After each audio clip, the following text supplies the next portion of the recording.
How's it going, everybody? Welcome to the Dead Jester Productions podcast, episode number 237. I'm your host, Josh, or Jay Oscars, joined this week by special guest, author, and host of the What's Under the Mask podcast and the book, the same name, Cameron Harmon. Thank you for being here. Yeah, thanks for having me, Josh. I appreciate it. I appreciate you taking the time to be here. Excited to have you on. Why don't you tell people a little bit about yourself, what it is you got going on, what you do? Yeah, absolutely. So, I'm an 8-year veteran of the U.S. Army. When I got out of the Army, I went back to college. Now I'm working on completing my undergraduate degree in psychology. It was during my last semester, I was an intern working at a county jail for a year. And during this time, I met two individuals that I write about in my book and talk about on my podcast that kind of got me interested in the world of criminal psychology and personality disorders. And that's basically the topic of my book. The book is about dark personalities, which we Hmm. can get into the specifics about that and how it's different from personality and personality disorders. But I've had some pretty wild experiences. And in the book, I talk about the different types of people that can have a dark personality, like serial killers, Hmm. stalkers, organized crime bosses, and people like that. Awesome. I will ask, have you seen the show Mindhunter? I absolutely love that show. And it was Uh, honestly a good influence for me while working in the yeah. jail. That's where I Yeah. got the idea. So the two individuals I was telling you about, I got to interview them in a similar way that was done to like in criminal mind hunters. And I created a questionnaire based on Dr. Robert Harris' psychopathy checklist. And I used that to ask them questions and see if they could show me any empathy or even fake any empathy. Yeah. Interesting. That's fascinating. So kind of, yeah, I just wanted to throw it out there because I was like, that's the first show that comes to mind in this situation. It's a real shame. I feel like they completely canceled it at this point. I think so. Yeah, people have been begging for a season three, but I don't know that it'll happen. Yeah, but oh well. Kind of regressing a little bit here. What actually got you into like the criminal psychology and that sort of uh, the dark personality side of stuff? Yeah, I've always, even before the army, even as a kid, I've always been interested in like what makes people do what they do. I've always Mm. had a sense of curiosity when it comes to serial killers and people like that because I don't fully understand, and quite honestly, even science today still doesn't fully understand why people are like this. Yeah. And while going through my degree, my interest in psychology has been in personality, specifically in personality disorders. And Mm. you can't really talk about personality psychology without also talking about the dark tetrad, which is the four basic dark personality types. And those are Machiavellianism, narcissism, psychopathy, and sadism. Yeah. Interesting. So I guess follow up then is what was the process like for you actually educating yourself on these topics? Was it like a So professional setting, or was it more of a self-taught sort of browse the internet, go to library sort of a deal? a little bit of both. So Mm. during my time, being an older student going back to college, I've been able to be very smart and selective about what classes I take. And Mm. so basically during my time, I've been picking classes that are going to kind of set me up for my career when I'm done. And so I've Mm. been picking classes like abnormal psychology, personality, criminal psychology. Mm. And during my internship, I was just fortunate enough to be able to go work in a corrections facility where I got to meet a lot of these wild individuals. And then the two specifically that I mentioned earlier, and getting to sit and talk with these two people, it just changed so much of the way I see things. And it's one thing to read about a psychopath or a narcissist. And when I say narcissist, I don't even really mean on like the lesser end. Just about Mm. everybody you know today thinks they've had an ex who is a narcissist. I'm talking about a true narcissist. I'm talking about a Yeah. true narcissist and a psychopath. And getting to meet people like this is very, very interesting. Yeah, you're absolutely right about people throwing those words around. That and like sociopath, things like that. I mean, not even related to mental wellness or whatever. Just people throw out words all the time that they don't understand, particularly in the political sphere of things currently in the US here. Right, But right. no, you're absolutely right. I, is it nerve wracking sitting down with these people just because of the situation, or just like out of anticipation of how it's going to go? Maybe.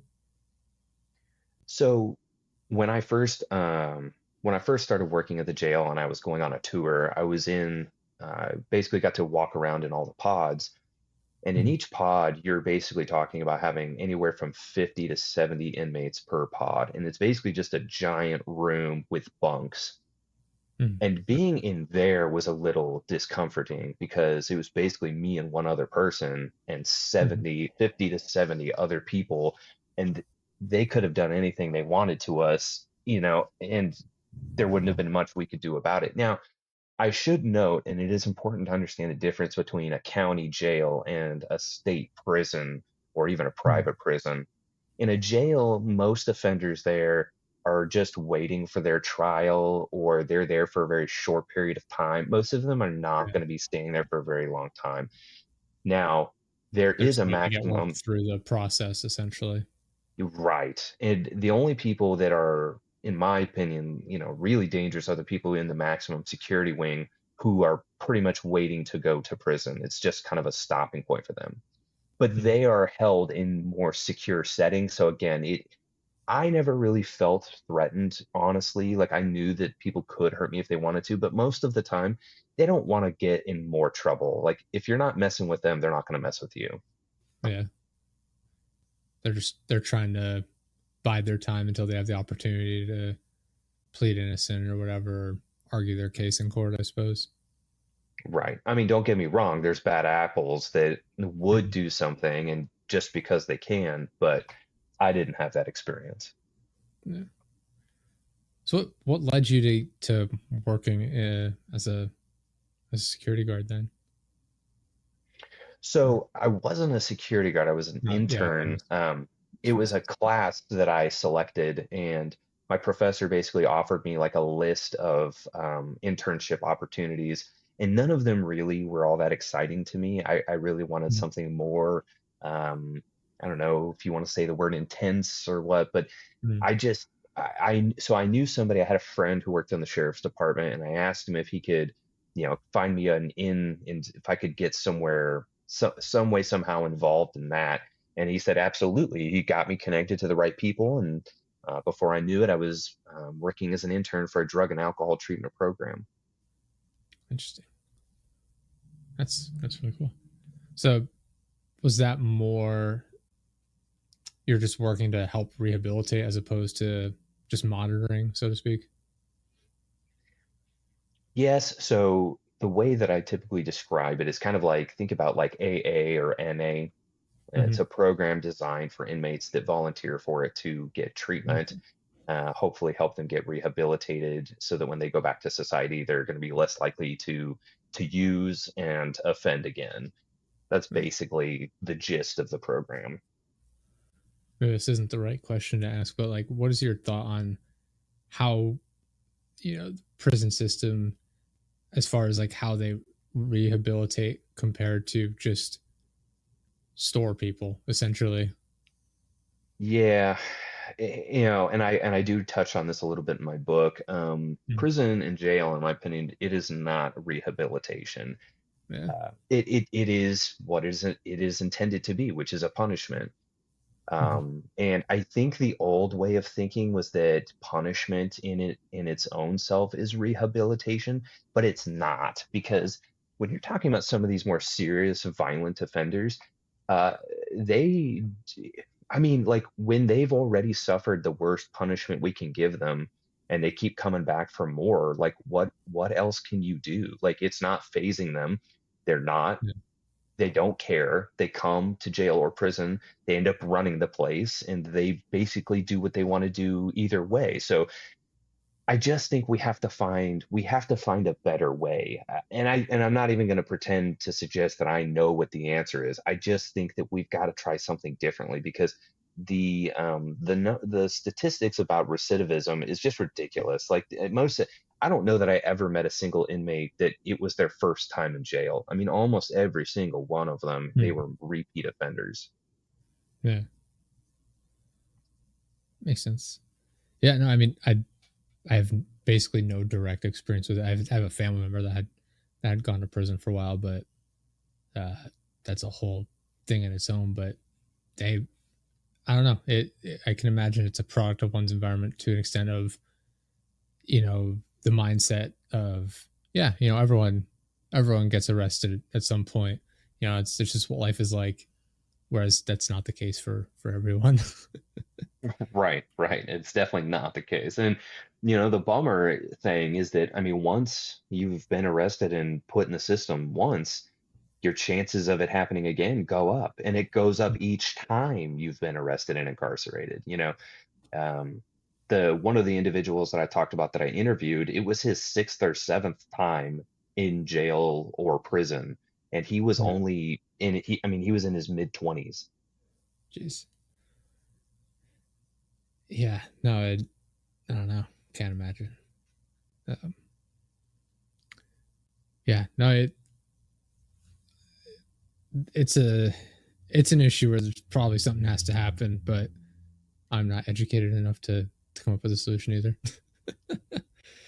But kind of shifting back into like your actual background on it, how did you go from working in that position to where you are now, as far as like writing about it and the podcasting about it?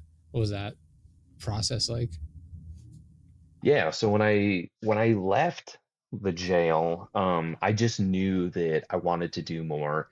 Um, and my intention was even before going and working in the jail was to go to graduate school to become a therapist slash psychologist. Mm, And that is still true, but I do want to have more of a focus in forensic psychology, which is that I'd basically be getting to work more with inmates like this and criminals. I just think that there's not enough people doing it, and we need people who have kind of a steel will. I've seen a lot mm, of things in my life. I've been in a war. I when I was sitting in front of those two inmates and interviewing them, I kept a completely straight face. I was completely neutral when they were telling me like the worst details of their crimes. yeah. And they're trying to get emotion out of me. They're trying to get me to feel something or react, and I just didn't because I could handle myself that way. So I just feel like I'd be a valuable asset in that way. And plus, I just feel like I could understand when I was talking to them, even though I don't sympathize with them, they're still criminals and they still did the wrong thing. I can Mm, at least understand what led them to the circumstances that put them where they are now. mm, Unfortunately, I don't know how to fix it, but I at least understand how they're getting to this place. yeah. Interesting. Yeah, and then I guess trying to figure out how I wanted to phrase this. Obviously, there's tons of media, like TV shows, movies, what have you, that revolve around these sorts of interactions or individuals. Obviously, like serial killers have almost been glamorized in film and TV shows for years now, at least to some extent, popularized. I'm kind of curious about like how your experience has differed or been the same as what's been shown in media, like what they get right, what they get wrong, maybe. Right. Yeah. So that's a really good question. That's a great question. So I think the best way to answer this is to talk about the two individuals that I interviewed when I worked in the jail. So Mm, I wanted to talk with more inmates, but I was only allowed and given permission to interview two mm, from the maximum security wing. The jail gave me permission to do it. My boss gave me permission, and the inmates themselves gave me permission to do it. And basically, these two individuals were very different. One was more violent in his nature, and the other was extremely intelligent. Now, the differences between them is that, and I'm not in a position to diagnose them with anything, but if we're using dark personality traits, if I had to Mhm. categorize these individuals, Charles had more of a psychopathic personality type, Yeah.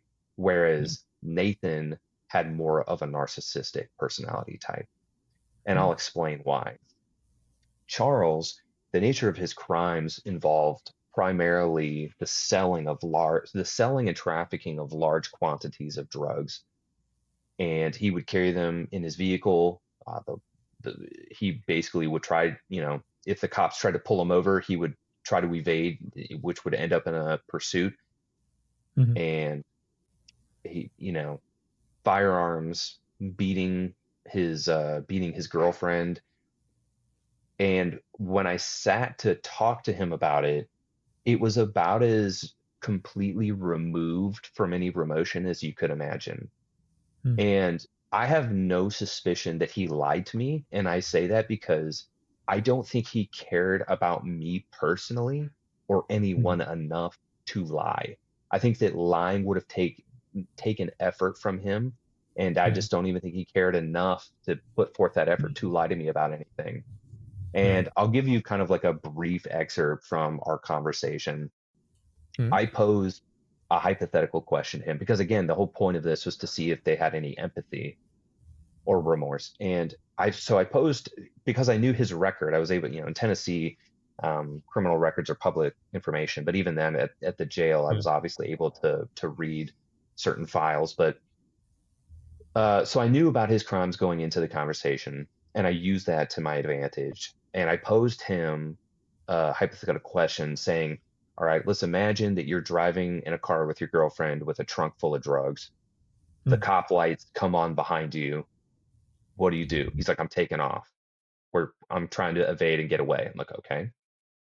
And then I say, well, what happens when you crash your car, but the police haven't caught up with you yet? What do you do next? He says, I'm getting the fuck out of there. I'm getting out and running. Now let's pause here for a second. What's the Mhm. little detail that he forgot to mention? He didn't say anything about his girlfriend. Yeah. I'm not surprised by this, but so later in the conversation, I circled back to this because I asked him about his feelings towards women. I said, how do you feel about women? And he said, oh, women are great. You can't live with them, can't live without them. And I said, well, that's kind of strange because, you have a record. Some of your charges are for beating your girlfriend. Um, and when I asked you about the hypothetical question, you didn't even mention your girlfriend after you wrecked the car. How do you explain that? And he says, well, if we wrecked the car, she's going to be fine. If I get caught, I'm going to go to jail because I've got warrants out. She'll just get out on bond. So she's going to be just fine. He's like, I have to take care of number one. I'm looking out for me. I said, okay. So I said, well, what Mhm. about, your charges for beating your girlfriend? What about those? And he said, it's her fault. She always starts it. I just finish it. And I said, can you expand on that? What does that mean? And he says, she starts talking shit and I beat her ass. Yeah. And I would, in the entire time he's talking about this, like he's completely void of emotion. There's no inflection in his voice. There's no, um, I mean, not even a moment of remorse. Like he didn't even say like, man, I shouldn't have done that. Like that is how he saw the situation. Interesting. Yeah, it's fascinating, and like one of the more notable individuals, which again was featured in the Mindhunter show, was Ed Kemper, Hmm. and just Yep. the way they've utilized him to try and get into the mind of like serial killers or, I mean, just in people capable of violent things. I know like they view him as like a model prisoner almost, which is both fascinating and like bizarre. Thinking that someone was able to do such terrible things is then at the same time so intelligent and so capable of just like fitting in so easily. into the situation he's in currently. It's I don't know. It's I fall in like the group of people where like I find a lot of the media around it interesting or like reading about it, and then at the same time I also constantly tell my fiance, I'm like, I don't know how you watch the like true crime shows, just because I feel like it takes advantage of the victims a lot of the times, or Mm, they're utilizing terrible things that have happened to make some money. Typically, a lot of those shows too are incredibly low budget. They don't care entirely about how accurate they are. They're just trying to rush it out. I mean, how many times do you see like a major, uh, not court case, but like a notable crime or something that's happened in the U.S. and Netflix has a documentary out about it the week after it's wrapped up. I forget the yeah. name of the. There was that girl and her boyfriend where you know she was killed and they couldn't find him, and Oh, yeah, yeah. Gabby Patino maybe or something like I that. I can't remember. yeah. I think that's And, exactly who it was. yeah, and like they had that documentary out about it within like weeks. I'm like, there's no way they've done the proper research to get this done this quickly. I refuse to believe. Like the general public does not have access to all this information yet. Like law enforcement is still working on this case, and somehow you've got a documentary where it's all sorted out. Like, yeah, no, I don't care That for for it. sure. And not only that, but like it I liked that you brought up Ed Kemper because I've written about him in my book, and I actually did a my first episode of my podcast was about Ed Kemper.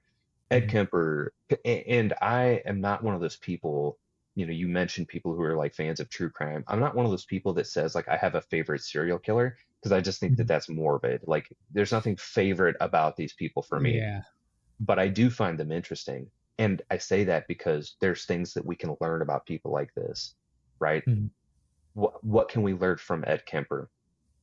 We can learn that when he was young, he was already at a very young age harboring dark fantasies. And he would play games with his sisters where it involved cutting the heads and hands off the dolls. He would play games with his sisters where he pretended to be electrocuted by an electric chair or dying in a gas chamber. And we're talking like as young as 8 years old, he was doing this. Mhm. So when we're talking about that, like, how do we rectify that? What could have possibly happened in Ed Kemper's early life that made him this way? And then now you're posed with the most obvious question, was he born that way? And we, Mhm. even today, we don't know. We don't know why this is happening. We have theories, and that's about it. Yeah, and like I think one of the reasons why you hear a lot about him, one is because he seems to be very open in discussing with many people. Like he's been interviewed tons of times for, I guess, documentaries in general. And then, I mean, the FBI worked with him extensively, interviewing him.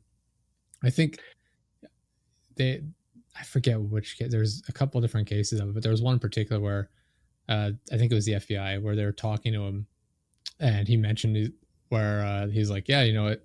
They're changing guards right now. I could just kill you, and I'd be in charge here." And I think they Mm, changed the yeah. rules on how they were allowed to interview prisoners after that. Even though he said he was joking, but they're like, "Yeah, it's dangerous. Let's not do that." I mean, I don't think he was joking at all. And again, No. I'm glad you mentioned his openness in his interviews, because on the outside appearance, it seems that, he's being honest and maybe he even feels sorry for what he did. That is not the case at all.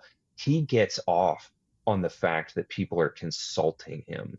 Yeah. People are coming to him because of his intelligence, because of the way that he did things. They're coming to that. I mean, that's narcissism 101. I'm Mhm. so important that the FBI is consulting me on this.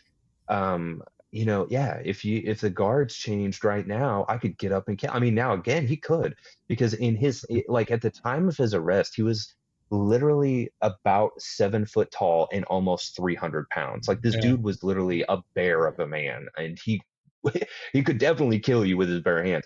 But the point was that think about the difference there. There's doing something, and then there's saying you're going to do something. He could have just killed them, but he didn't. He just wanted to say it because he wants you to know what he's capable of. Mhm. Yeah, and it's that attention, but it's also, it kind of feeds back into like the uh what's the phrasing I'm going for? The ability to manipulate people. Like people look at him and think like, there's like that cognitive dissonance of like, yeah, he did those terrible things, but he seems like a decent enough guy. Like I think that, like one of the FBI agents even said that, like, personally I like him. He's a very nice, charming guy. And it's like, this is a guy that killed people. Like, Mm. it's the same thing with like, Not just killed them. I mean, yeah, and I don't know how graphic I can be on here, but in one example, I mean, he cut his own mother's head off and used it as a dartboard. yeah, yeah. I mean, it's that, like, I mean, you see that a lot with like famous serial killers where they're just very charming individuals. Like they just win people over, and very manipulative. And it it it's a cause for concern, kind of going back to what I said earlier, maybe before we were recording, about people who are chronically online, where it's just the ease of access that people have to one another, where you can just be easily manipulated to do terrible things. I mean, it, there are people who have giant, like, this is a ridiculous comparison, but imagine if Taylor Swift, for example, Mm, told her audience to go out and do horrible things. There are definitely people in her audience that would do it, right? 100%. Her audience is not saying her audience is full of crazy people or anything, but like she has such a large audience that statistically there's got to be a handful of people in there that are going to be like, she said to do it, let's go do it, you know? And 1000%. Yeah. there and there are so many other people that do not have the same size audience as her, but all it takes is one or two fans that are not all there mentally, that have some sort of issue where it's like, oh, this person told me to do it, or not even tell them to do it. Like the person, said like, I don't like this person. It's like, oh, well, I'm going to do them a favor and go hurt that person for them. They didn't tell me Exactly. to, but I'm going to do it for them. And it just, that, and just especially with the way like you have these back and forths on social media, it can just get out of hand so quickly. That, and compared to like people who become obsessed with like celebrities, and they have these weird one-sided relationships, and it can turn violent as well. It's Yeah. disheartening, to put it very mildly. Yeah. And, now you're kind of venturing into the topic of ideology and cults, Mm. which is another chapter I have in my book. Yeah. And it's just as dangerous, right? Because the individuals who are the leaders of groups like this, they're just as twisted as a serial killer. The difference is that they're not as likely to be the killing, like Charles Manson, right? Mhm. Charles Manson, as far as we know, didn't kill anybody, but his people, the people who followed him, they did kill people, and they were happy to do it for him. Mhm. And and then a more recent cult that I've talked about. I don't know if you're familiar. Are you familiar with the Nixium? It's like N-I, it's all in Roman numerals, but N-I or Mm. NXIVM with Keith Rainier. I'm not actually. So it's more recent.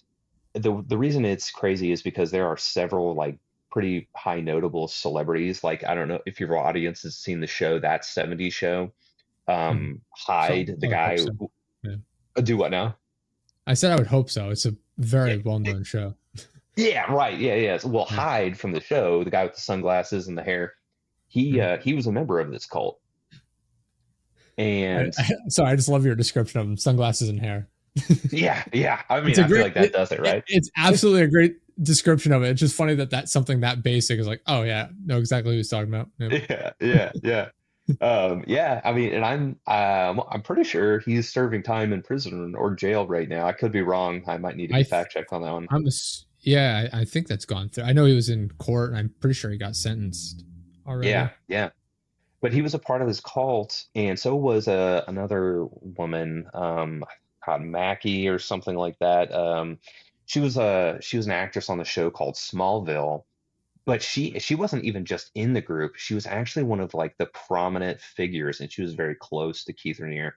To keep a long story short, basically this group started as, in my opinion, their framework is similar to Scientology because it's all based on self-help and, bettering yourself, because that's how Scientology basically views themselves too, right? You don't know about any of the crazy shit until you've really climbed the ranks of Scientology.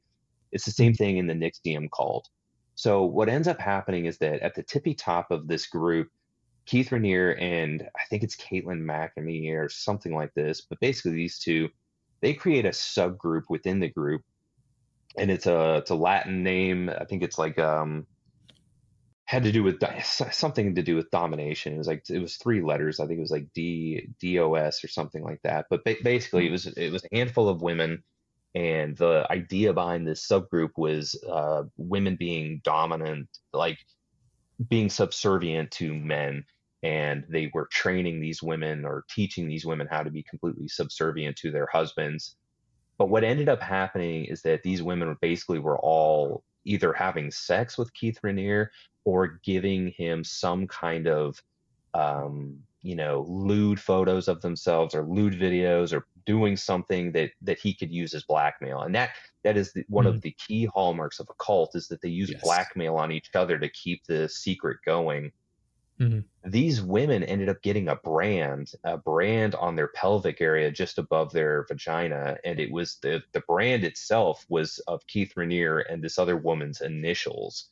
And Yeah. that's basically when that started happening, other people started talking, and that's what inevitably led to the group's demise. Yeah. Good grief. Side note, uh, Danny Masterson sentenced to 30 years to life in prison, apparently. Yeah, Not having a great time, I imagine. no, certainly not. Yeah. No, but yeah, no, you're absolutely right. About like blackmailing people into like keeping quiet. Essentially, Scientology, well known for that, where they basically, I forget exactly how it goes, but like I think they just keep them locked up, forcing them to tell everything as a means of like, you know, letting it all out in the air, and that's how uh, they try and justify it in that sort of light, and then in reality, it's just they have all the information they need on them now. Right, right. I don't know what Yeah, your it's experience is as far as Brett. like researching Scientology and things like that. No, I haven't. Just about probably about as the average person watching documentaries and Mm. reading articles from people who've survived it. But the cults, to me, there's nothing special about them from a cult to cult basis, because they're all built on the same premise, which is that one person is running the show and everybody becomes like this loving family community, but that's always the surface level. What's underneath is that everybody's having sex with the leader, and they're Mm. all performing some type of blackmail on each other to keep everybody in line and keep things a secret. um, what I don't really understand is really how that gets started, because how they're so similar, there must be some originating point where this all comes from. You know what I mean? And it's like individually, like Charles Manson, L. Ron Hubbard, the guy who invented Scientology. Yeah, You gotta Battlefield wonder, Earth like, author. Yeah. yeah, yeah, The where guy that where do wrote these people come up science with that fiction stuff? books. I can look over and I see it on my shelf right here in the Yeah, office. yeah, yeah. You just Yeah. wonder, like, where does this come from? Like, do they really believe what they're saying, or like, how? I don't know. I guess that's what I'm more interested slash concerned with, is like where did they come up with this idea, and like how are they able to lie to themselves so deeply that they become this entity and so many people buy into it? Like, it's just wild to me. Yeah, it's fascinating. Like I imagine it all. You know, it starts out as like a place of acceptance, right? Targeting people who are sort of outcasts or don't have a whole lot going on for themselves, and it's like, hey, you don't feel like you're in a place where you belong. Like we accept you, and working them in and making them feel wanted, and then in exchange, like, hey, just what, we'll allow you to join us. Just go through the process. and that process is giving them all the dirt they need on you to hold you hostage, essentially, like blackmail wise, and then it, you know, just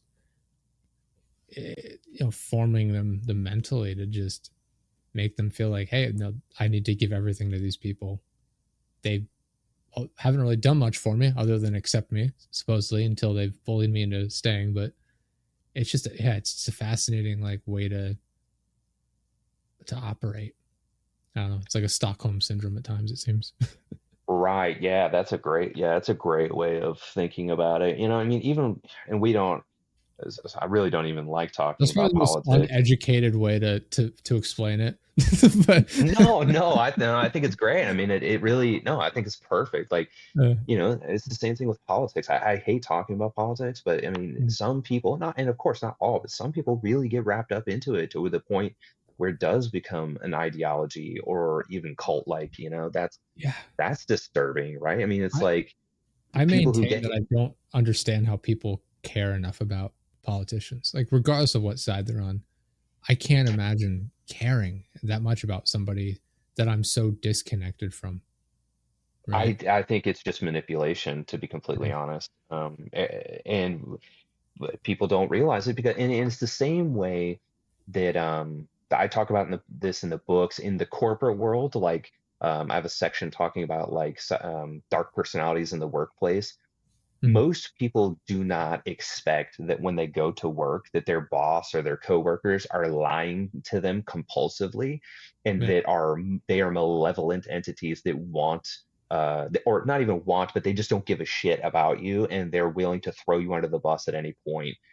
Mhm. I didn't really know that until I worked for somebody who was like this, and it was completely eye-opening. But I Yeah. imagine that it is the same thing with politics, that it is, because again, my thing too is like people have such love or such visceral hate for people that they literally don't know anything about.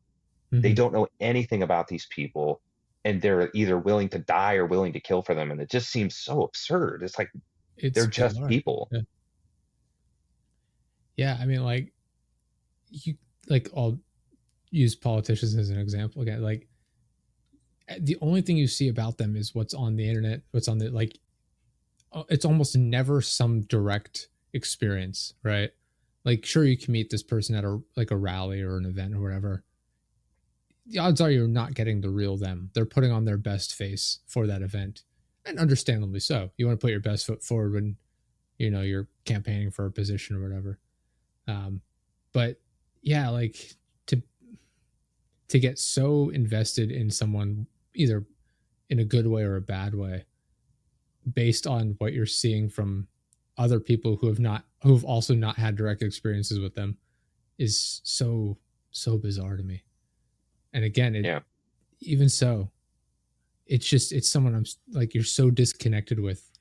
Why even get so worked up about it? it's it's yeah. I don't want to get too much into it because obviously we've had issues surrounding that in the last couple of weeks. Oh yeah, I know. No But kidding. yeah, Well, I mean, but it's that's a great example, right? I mean, look at what somebody was willing to do, Again, not to go down too far down the rabbit hole, but yeah. so in that breath, here's where we could You know what? probably make a good. I'm gonna go out. I'm gonna put myself out there. Two thumbs down. I don't like people getting shot. Yeah, yeah, yeah, yeah. Me too. Double thumbs down. We don't like that. Yeah. But this is a great. We could pivot from here. I think this is a good way to pivot into school shooters. Hmm. This is another topic I write about in my book, and I focus on three particular shootings, which is Columbine, Parkland, and Uvalde.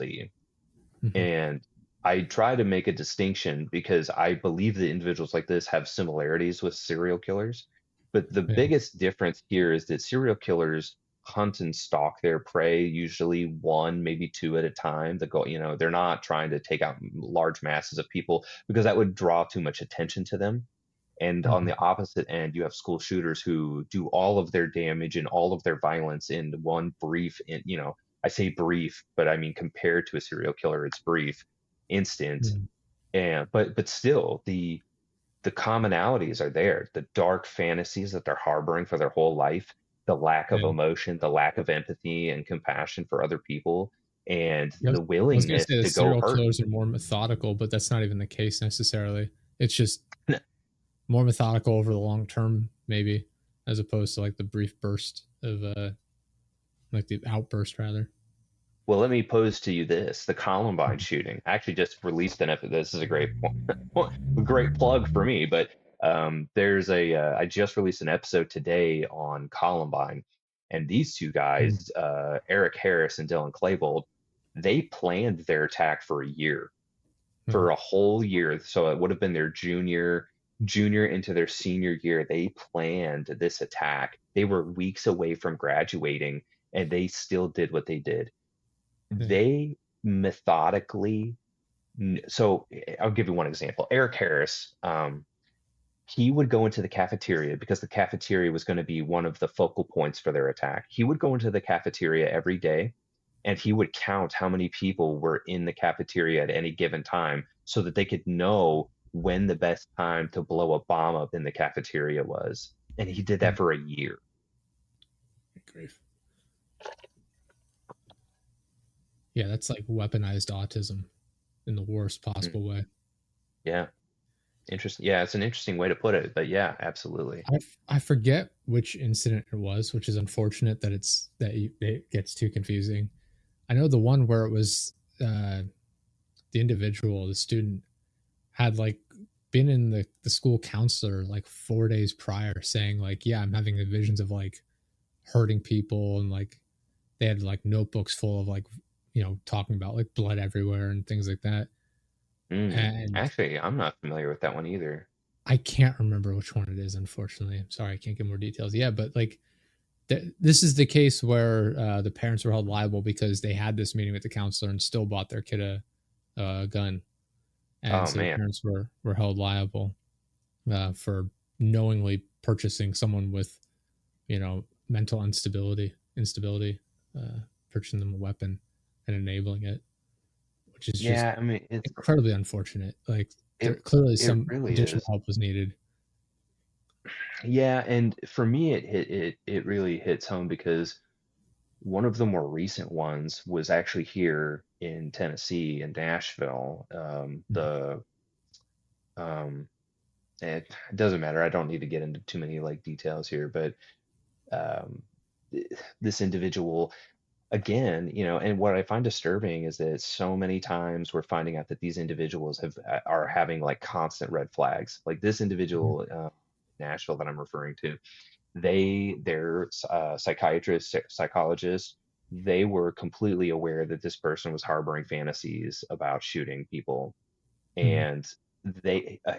And I know this because of the training that this is kind of the route I want to go with my career. Is that when a therapist is required by law to tell either the person or the police that they are a potential target for somebody like this. Like if your client is telling you that they're going to kill people, you have a duty. You have to report it. And even if they're talking about hurting themselves, Mhm. now, I think probably, each person has their own level of like red flag for them. Like, well, this didn't mean, but no matter what, this person was saying, I'm having these thoughts, I'm having these feelings, and their therapist, their person that was listening to them about this didn't do anything about it. Yeah. And that's just, man, that's just so tough because how do you explain that? Like, how can you sleep at night, and explain this to people that you knew, but you either A, didn't take it seriously, or you didn't think that they would actually go through with it. But like, there's neither answer that's like reassuring to the victims. Mhm. I'm curious, like, if there's a way to find out, like, if we have the data on how many, not specifically, but how many like potential scenarios like this were averted because the proper measures were taken and people were able to get help. Because obviously, you're never going to hear about that. It's not going to make the news of like, hey, this person was having serious, horrible thoughts, and we got them the help they needed. No news station is going to report on that. But you're obviously going to hear Right. about Yeah. all the times it's gone horribly wrong. But Yeah. No, that's a good point. I'm curious as to like the data on where we're at on being able to get these people help in order to find out, all right, here's the room, the areas of improvement where we can, make great strides in improvement, make getting more resources available to schools or counselors or what have you. I'm sure it's not that black and white in order to visualize the information, but Well, I yeah, mean, I doubt that there even is any information about that, because if they were going to and then it was averted, I mm, doubt they're telling anybody about it, because now if you yeah, don't do it and you've been talking about it, you're now, I mean, you're just guaranteeing that you're going to have some kind of label slapped on you. So I doubt that even if they yeah, um, were like that and got better, they're probably not telling anybody. hmm yeah. Like that's where it gets hard because it just makes it difficult for people to figure out like where.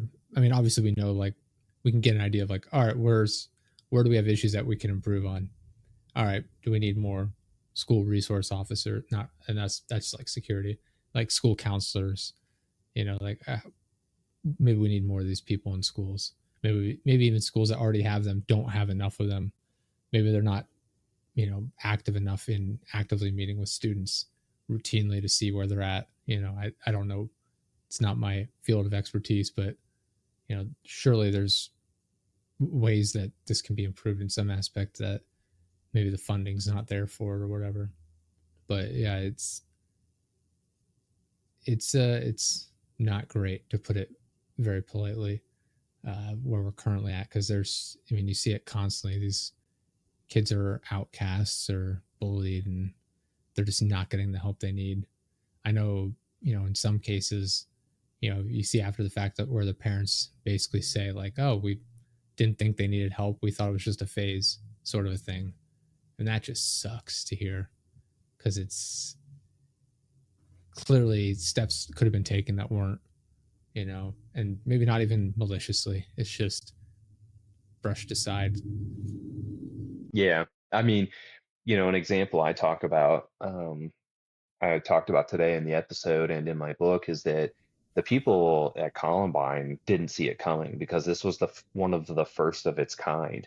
As a matter of Mm-hmm. fact, the people inside the high school at the time, when the gunfire started, the teachers and the students, they thought it was a prank because it was close to the end of the year. So they thought it was a senior prank, because they Mm-hmm. didn't know, like, this was not a thing. If this happened today, people would know. People are like, oh, we got to get out of here. We got to run. We got Right. to hide.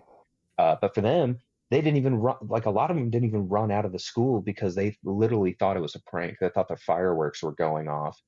And for those who couldn't run away, like, I mean, for some of them, it was fatal. And Mm-hmm. that's mind blowing. But here's the thing, too, even though these two kids kept it a secret for a year, there still were red flags. Like Eric Harris was in my opinion, the primary driving force behind the attack, because he literally was a psychopath. Dylan Klebold, I believe, was just more of a depressed teenager who Mm-hmm. made friends with Eric Harris, and they just kind of became a tag team, and I think Dylan followed him anywhere, and that included into shooting up their school. But they made videos, like they made home videos of them dressed up in their black trench coats with their weapons and stuff. And anyways, I guess what I'm saying is that there were signs there. They had journals, they had writings, and a lot of the stuff was kept in their rooms. Like they weren't even hiding it that well. So it's like, had their parents, I'm not trying to blame their parents, but had anybody really been looking into their odd behavior the year prior to the attack, like maybe something would have been different. Mm-hmm. Yeah, and I mean, I'm not blaming law enforcement by any means, but like when these shooters end up dead after the fact, similar to like the Las Vegas guy, ends up dead after the fact, and we get like no answers from it. It sucks that there's just no real closure. You Yeah. get no real explanation.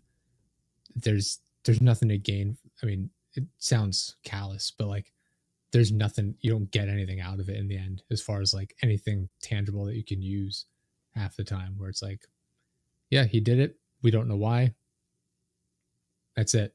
We just suffered, and there's nothing good to come of this in the sense of being able to prevent this in the future. And that I sucks. I I tend to believe that they do know why. I Okay. think what's happened in the last, I don't know, 30 plus something years now since Columbine. I think Mhm. what has happened is that they learned that if they talk about motive and if they talk about, like, if they release manifestos and things like that, it Mhm. inspires other people to do it. And I think that I can see that. That makes sense. yeah, Yeah. so like these days now, like most of these shooters or these people like this, they do have a manifesto or a journal or whatever.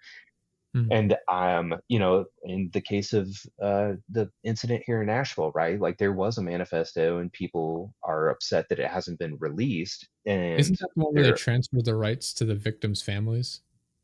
Is that what I'm thinking of? yeah, That way it I don't know. It might, I don't know.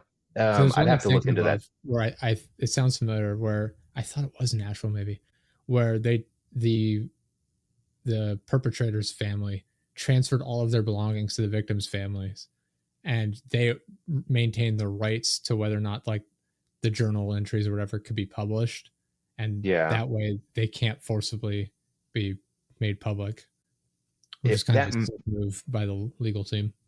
Yeah, I mean, that might be the case. I think the reason being here again is that they don't want it to inspire Mhm. other people to do what this person did. And honestly, it makes Yeah. sense. But I'm also on the fence too, because like I think we need this stuff to be, I don't know about public, but we need to learn from this stuff. We need to understand what this person was thinking, why they did what they did. Because, and some people will argue, like, oh, they were just a crazy person and there's Mhm. nothing useful in there. That's not true either. These people Yeah. are not necessarily crazy. I don't like that word Crazy is not a crazy. helpful term to No, figure it's out not. someone's motives or reasoning. Correct. Yeah, look at Ed Kemper. The Ed Kemper was not crazy. He was actually extremely intelligent.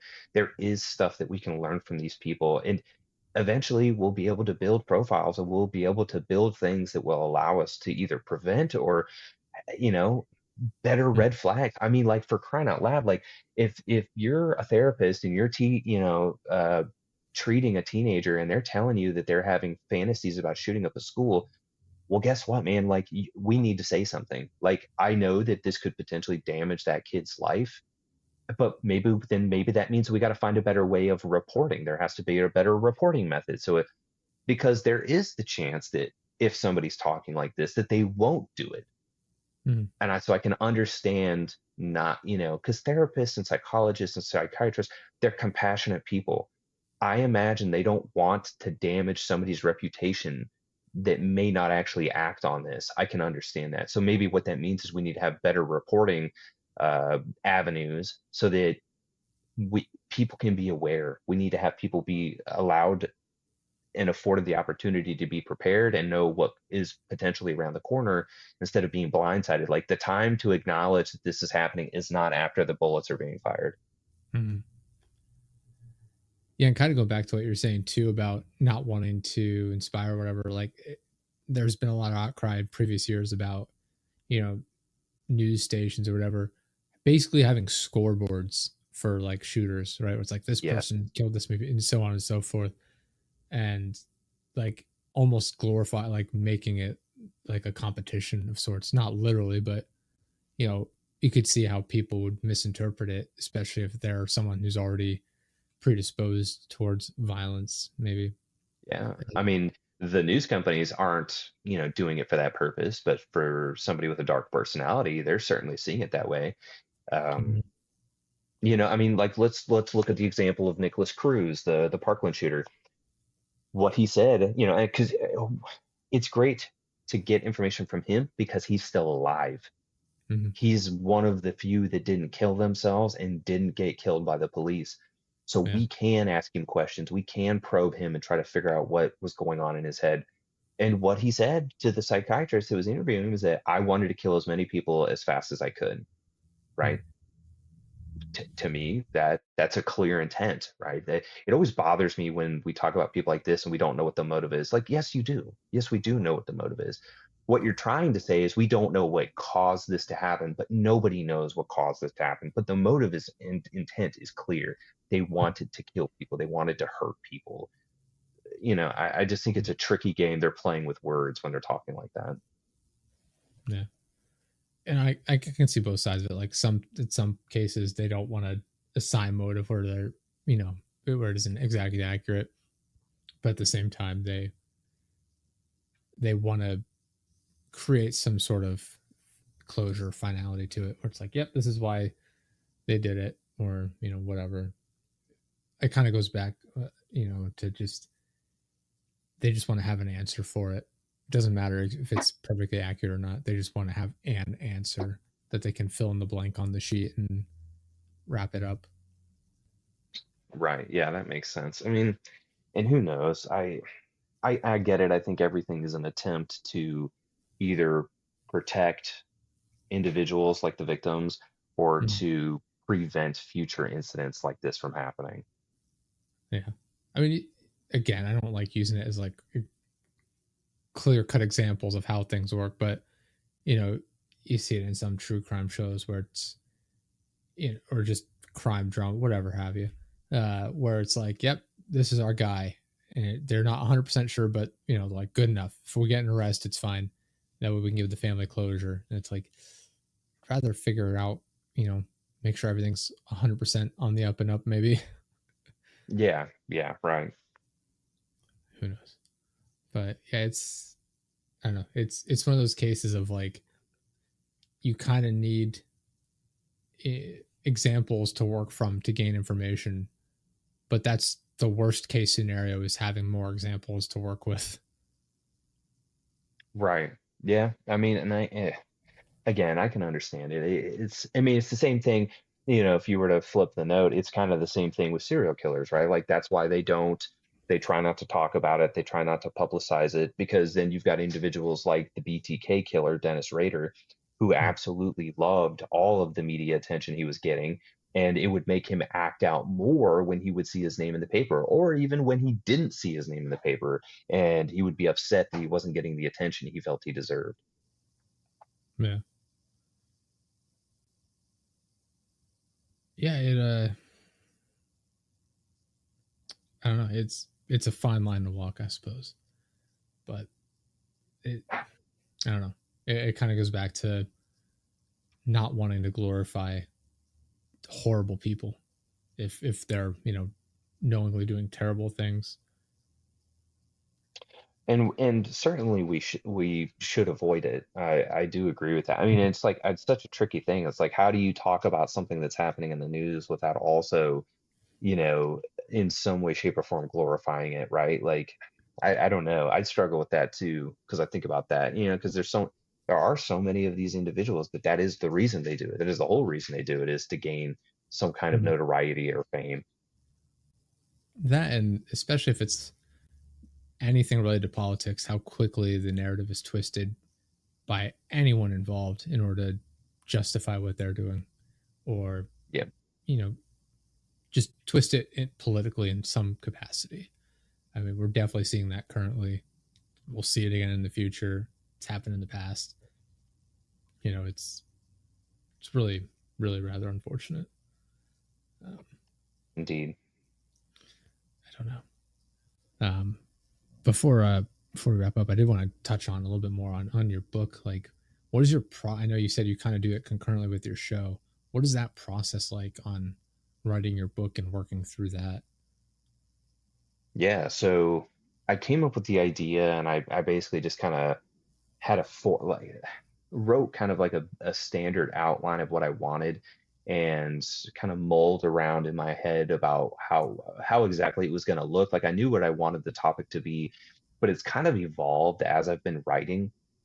I kind of went from having just like a few standard categories of individuals I was thinking of Mm. all the way to, going from, again, like I said, serial killers and workplace, dark personalities, dating, and um, people online to, be thinking about like, oh, well, actually, I should probably mention cults and ideology and organized crime, and as I've been doing research for this book and putting it all together, I'm realizing, just like how violent some of these people, it's like we put the emphasis so much on serial killers, but like if anybody's curious about a really twisted individual, they should look up Pablo Escobar.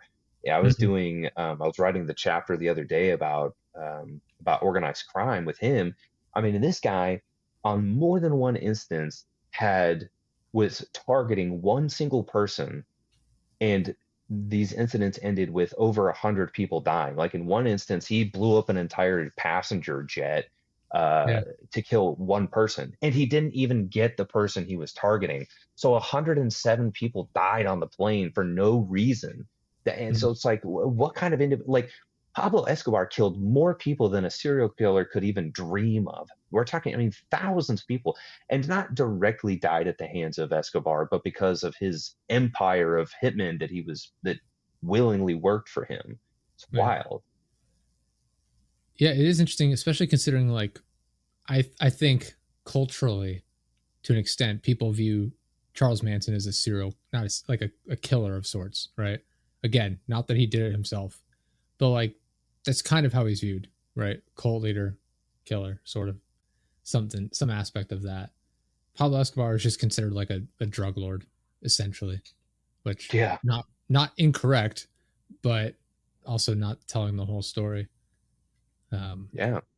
but that's another case where he's sort of glorified. I remember we watched the Narcos Netflix show Narcos, and so I really enjoyed the show. Don't get me wrong, but that's definitely a case of them trying to like humanize him to an extent, make him out to be like they show like him at his worst, but they also show him like he's a family man, he's a kind, Yeah, caring individual. It's like, please let's stop painting yeah, horrible people yeah, in a positive yeah, light. yeah. What you're not showing is the countless families that don't have their husbands or their wives or their kids Yeah. because of this Nope. guy's, I bloodlust.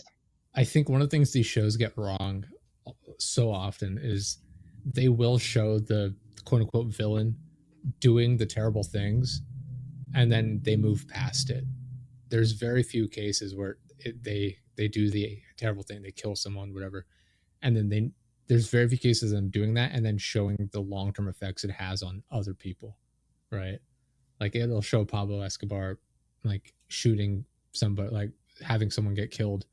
It does not ever show the effect it has on that person's family or the community or what have you. Like it's brushed off almost and desensitized. Indeed. Yeah, I couldn't agree more with that. Because I mean, one of the shows and this is completely different, but one of the shows we like is The Boys. It's on Amazon. Yeah, They just wrapped up season 4. They'll show they actually do a good job at some points of showing like the effect. I mean, it's kind of the premise of the show, the effect of like superheroes and what happens like to regular people when superheroes are terrible people, right? Like the whole reason the show starts is because a superhero inadvertently kills the main character's girlfriend, and like that's the leaping off point, and it shows how it affects him and how superheroes have ruined his life, and you can kind of see a parallel to powerful, dangerous people in the real world. Uh, yeah, there totally. could be. I feel like there could be more shows about that where it's not about like you could have a show about a, a serial killer or something and not have it be about them, right? You don't even have to have it be like a true crime show where it's about the police investigation. It could literally just have that be the backdrop and then have the rest of the show be about the effects it has on the victims' families. I feel like it doesn't really do that. The only time I see that in true crime is where they kind of play it up to pull at your heartstrings a little bit, and then it jumps right back into the detective work of it, and how they're the good old boys and they're going to get the guy. you know Yeah, um, yeah. No, it's true. but who knows, not it is what it is, I guess. I don't know. But no, that's really cool. As a guy, I'm a big fan of writing myself, so I don't think I could write the way that you do, but I always like hearing people's experiences with writing and uh, just the way they go about it. Do you use this is a weird question, but we're getting ready to wrap up here. But do you have a preferred program or anything like that that you use when you do your writing? No, I just use a simple like Word document. That's pretty much how I Okay. start. Yeah. And then kind of like, and it just makes it easier to move and change things around and make basic, Mhm. and then eventually when it's time for editing, it just makes it a lot easier. Fair enough. Yeah, I always ask people because I've had so many different authors on, and I've gotten so many different responses. I feel like I don't know if I've ever had the same response twice actually Hmm, on what that's people interesting. use. Either like the program they use to actually type it all up or whatever, or their like how they go about publishing it. I feel like self publishing, is a common response, but like the specifics of it, I don't know if I've ever had the same response, which is fascinating, honestly. Just you'd think that it's like, oh, this is the way people typically go. Like, I know Amazon has a publishing service. I've heard mixed things about that. To you know, probably like more often poor than great, but yeah, like that. Like as far as like writing tools, like Scrivener, Atticus, so on and so forth. Like, there's so many options out there. It kind of goes back to what I was saying earlier about like it's hard to find the correct way to go about doing something. But no, I'm Yeah, it's always just like curious about. anything else these days. Like I used the self-publishing thing before for my first book. I believe Hmm, the place was called like 48 hour books or something like that. And it okay. was great. I really didn't have a bad experience with it, but I also wasn't trying to sell that book. I was mainly just doing that for me and just getting practice at it. Yeah. This time around, I'm not 100% sure what route I'm going to go. I've still got Hmm. to do some more research in that department. But yeah, I mean, I've heard the same thing. Yeah. It's I don't know. I don't have any plans on publishing anything in the immediate future, but I do a lot of writing, and I always just like one for my personal information, just getting a feel for what people are have their experiences are, but also I think it's nice just getting an answer out there for listeners because I know a good chunk of our audience is people who are interested in not only just content creation, but I've had a lot of feedback from people who are into writing, and I like being able to have that information out there for them. But awesome. Yeah, I don't. I That kind of covered everything I wanted to touch on. I don't know if there's anything you wanted to add before we wrapped up. No, not at all. I just want to thank you for having me on. Appreciate the Thank you opportunity for to coming get and on. chat. No, I Yeah. appreciate it. I had a great time talking this. I We've had people on before where it's like we talk like crime, true crime, whatever. But this is a really fun time. It was different. I like getting into the psychology side of it, which is something we haven't touched on really on the show, and especially in the like the cultural effect of it. So this is fascinating, and I really appreciate you taking the time and stopping by and having the discussion. Uh, Yeah, no, absolutely. awesome. Where can people go to check out all your stuff? Yeah, absolutely. So if you want to find me on social media, you can find me on Instagram and X, formerly known as Twitter, at It's Cameron just Twitter. Harmon. We don't have to call it X. We don't do that here. I will That's push back on that. That's the one thing that's I'll fair. argue about on the show. That's It's just fair. I think many people agree with you. Um, but you can find me Cameron Harmon, Harman. If you just type my name, you'll find me there. If you want to listen to the podcast, just you can listen to it anywhere you find podcasts, and that's What's Under the Mask. Uh, one thing I will say for your listeners is that if any of you have a story like this about somebody you've dated or somebody you've worked with or even a parent, you can send your story in to wutmpodcast@gmail.com, and I'll read your story at the beginning of one of my episodes if you want to have your short story shared. So for anybody listening, that's always an option as well. awesome. Yeah, go check it out. Links will be in the description. Again, thank you so much for coming on, man. Really had a great time chatting. And thank you everyone for listening. We'll see you next time.